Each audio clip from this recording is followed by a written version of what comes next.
హరే కృష్ణ. ప్రథమోధ్యాయం అర్జున విషాదయోగం నుండి 39వ శ్లోకం. కథం న జ్ఞేయమస్మాభిః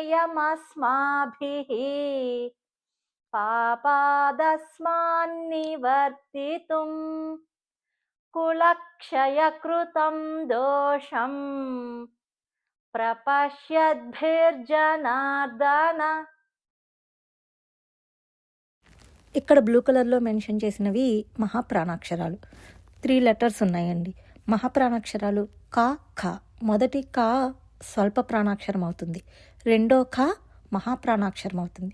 అలాగే గా ఘ, టా ఠ రెండో ఠ మహాప్రాణాక్షరం, డా ఢ రెండో ఢ మహాప్రాణాక్షరం. ఇదే బండ గుర్తండి. ప్రతి దానికి కింద గీత కింద ఉంటుంది కదండి, అది మీకు బాగా ఐడెంటిఫై చేయొచ్చు. ఇక ఎల్లో కలర్లో మెన్షన్ చేసినవి సంయుక్తాక్షరాలు. మస్మాభిః, మస్మా సావత్తు సాకి మావత్తు వచ్చిందండి. ఇది సంయుక్తాక్షరం. సంయుక్తాక్షరాలను ఎల్లో కలర్లో మెన్షన్ చేశాను.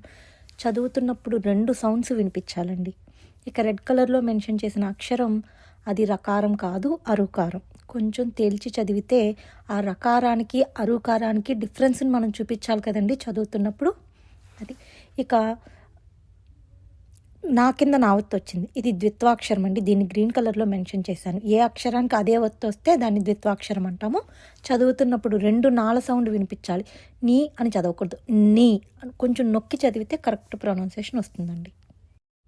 ఈ శ్లోకం తాత్పర్యం, అర్జునుడు కృష్ణుడితో ఇలా అన్నాడు, కానీ జనార్దన, ఇలా కులక్షయం చేయడం వలన వచ్చే పాపం తెలిసిన మనమైనా దీనిని అరికట్టడమో లేదా దీనికి ఎడంగా ఉండడమో చెయ్యాలి కదా అని.